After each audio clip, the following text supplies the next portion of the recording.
Good morning. Good morning. I have no what.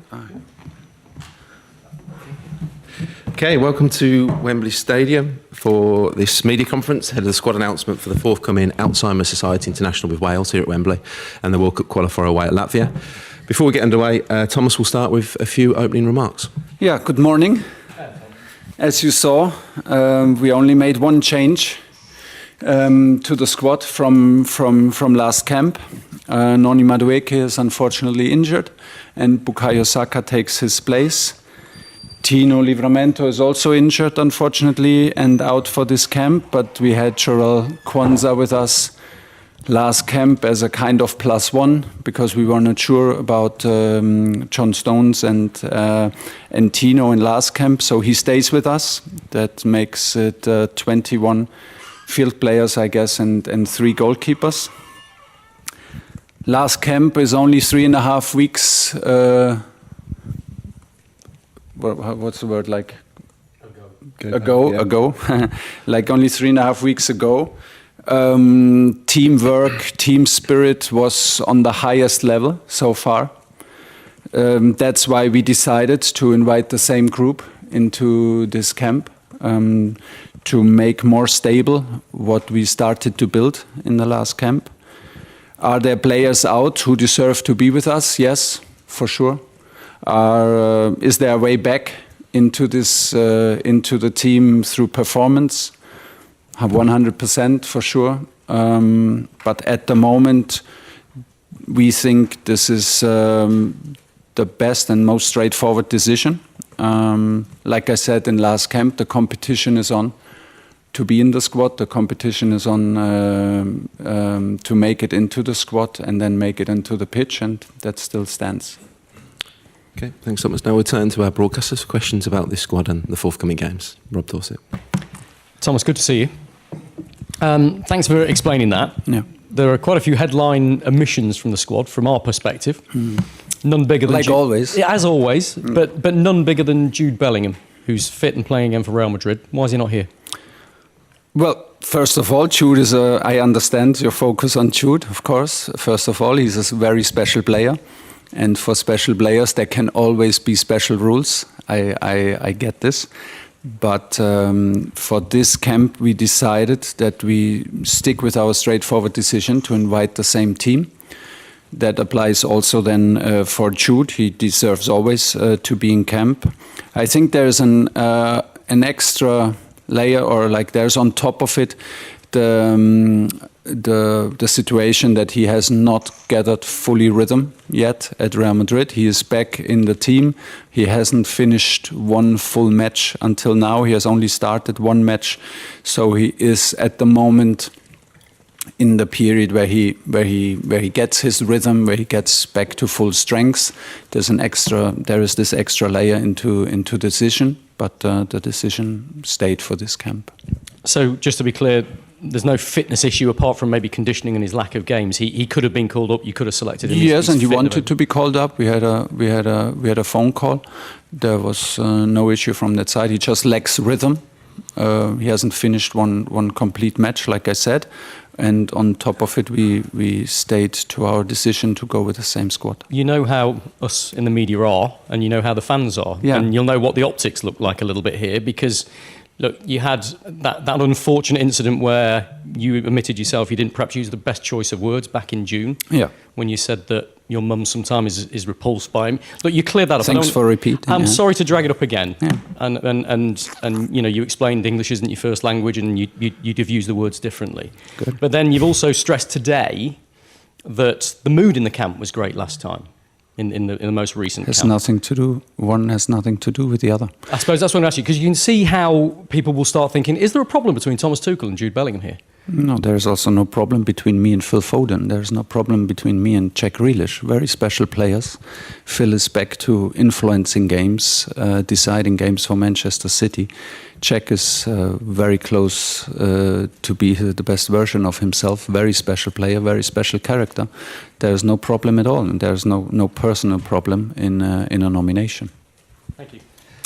Hi, Thomas. You just touched on it there. Jack Grealish and Phil Foden both getting back to their best form. And you said there's a way back through performance into the squad. What would they have to do to make that step to break back into the Just squad? keep on pushing.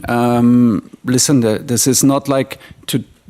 It is a decision for this camp. It was, like I said, it was the best camp in terms of team spirit, in terms of and teamwork. This was the best camp so far. So we decided to invite the same group of players to build on, to make more stable what we built on. Jack is in a very good moment. Phil is in a very good moment. Adam Wharton deserves to be with us. Curtis Jones gets his minutes at Liverpool. Trevor Chalobah plays. So there are some players who deserve to be with us. Cole Palmer is injured. A very special player, very special character and player who decides matches and can be special player for us. This will always be like this. I think in any single nomination we will have these cases that can be endlessly discussed and can be decided in any way. But for this camp, we wanted to make it a straightforward decision and stay with the same group because the group deserved to be in camp on the basis what they did last camp.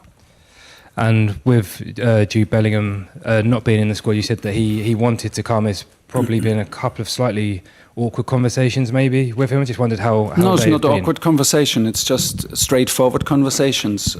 Straightforward conversations. Give your reason, explain your reasons, and then that's that. It's not awkward. You have to. This is necessary to have these conversations. It's part of a job, and the conversations are not awkward. They're straightforward. They're not the nicest ones because it's always nicer to give good news. But it has to be done in person, and we have reasons to decide so, and the players have to accept it.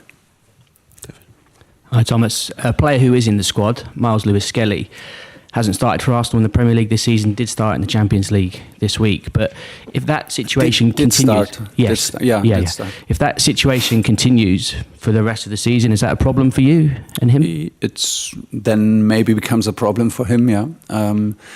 To just be a good citizen in camp will not be enough over the course of a year. He was a very good player in camp, a very good teammate in camp. But to just be a good teammate in camp can maybe not be enough to stay the whole year with us. There is, of course,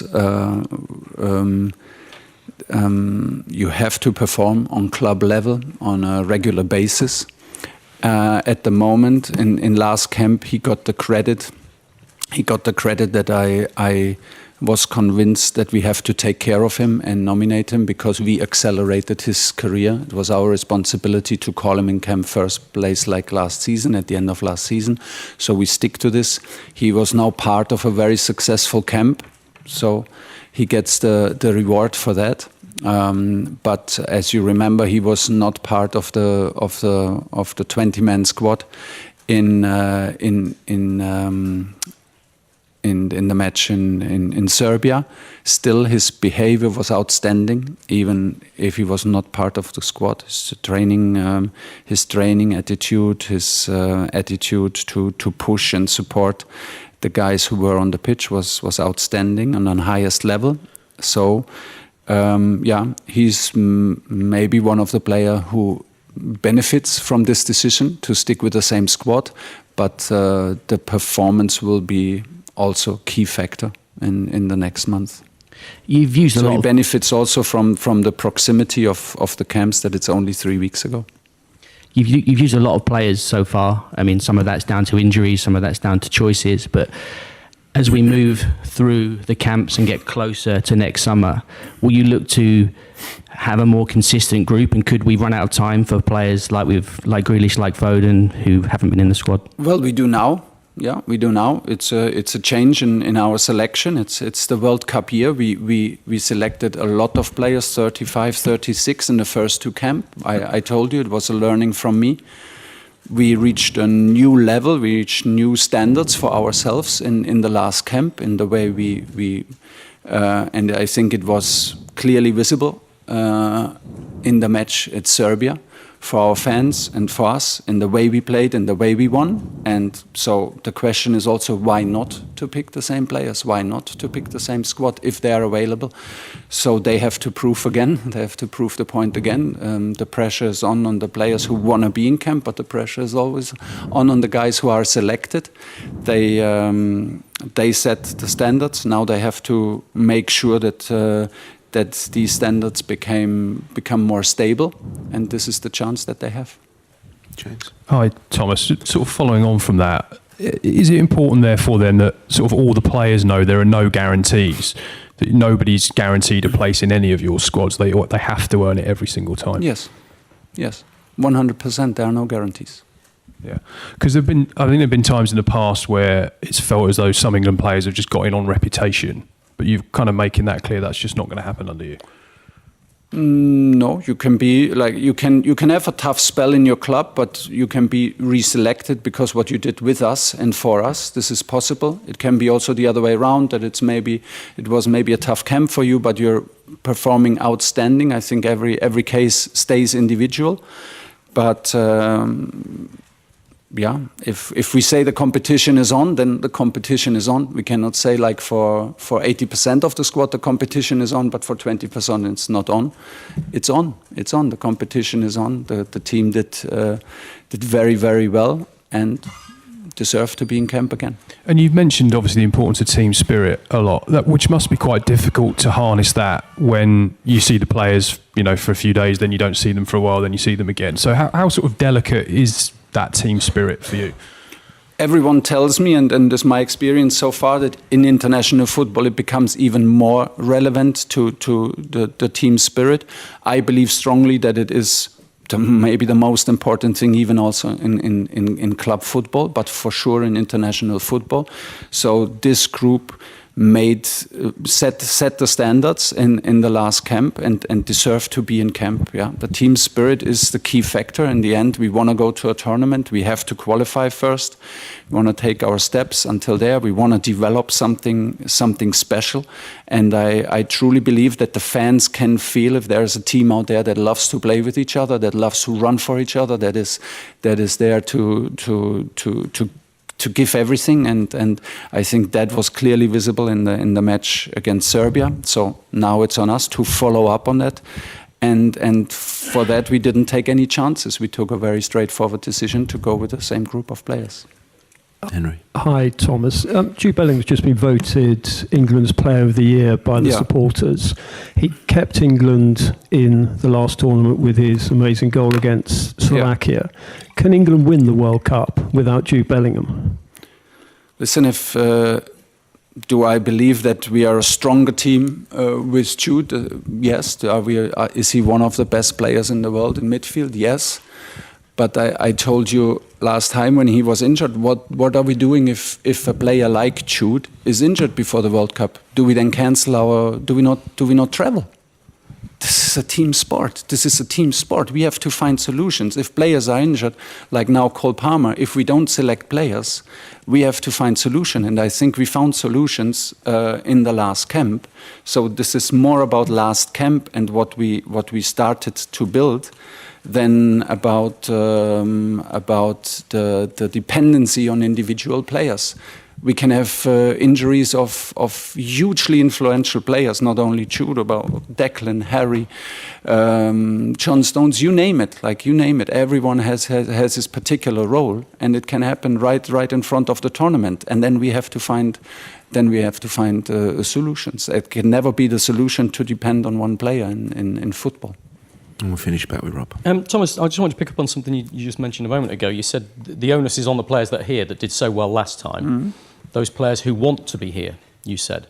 Should we read into that maybe that you've had conversations with some players? Everyone wants to be here. So you haven't had any reluctance from some players to maybe sign up, or you've not been convinced by the commitment of some players? No, absolutely not.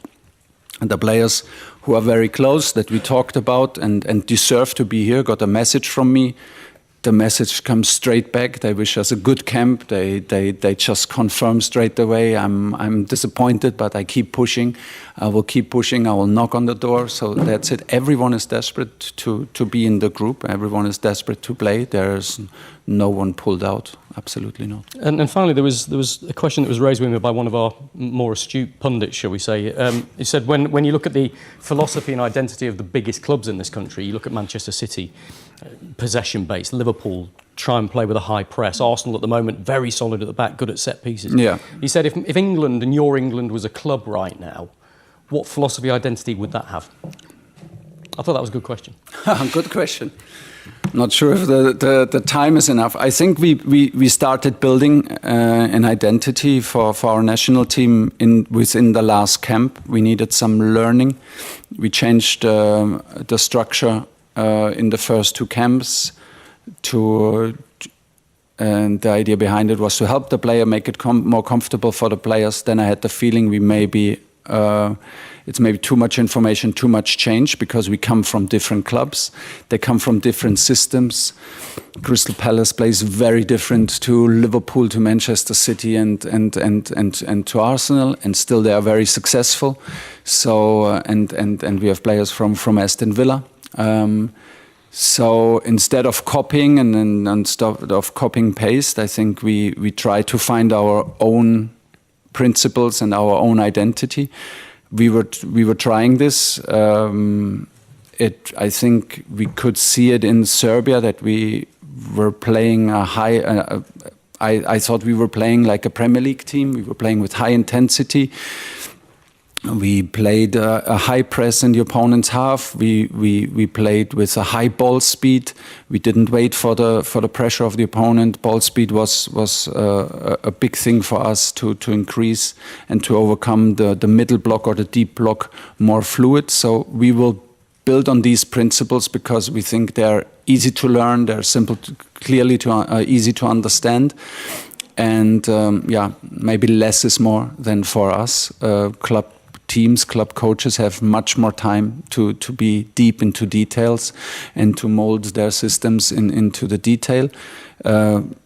It's the nature of international football that different players come from different styles and different clubs. So we try to create something for us that reflects still reflects the fans, the attitude towards the game.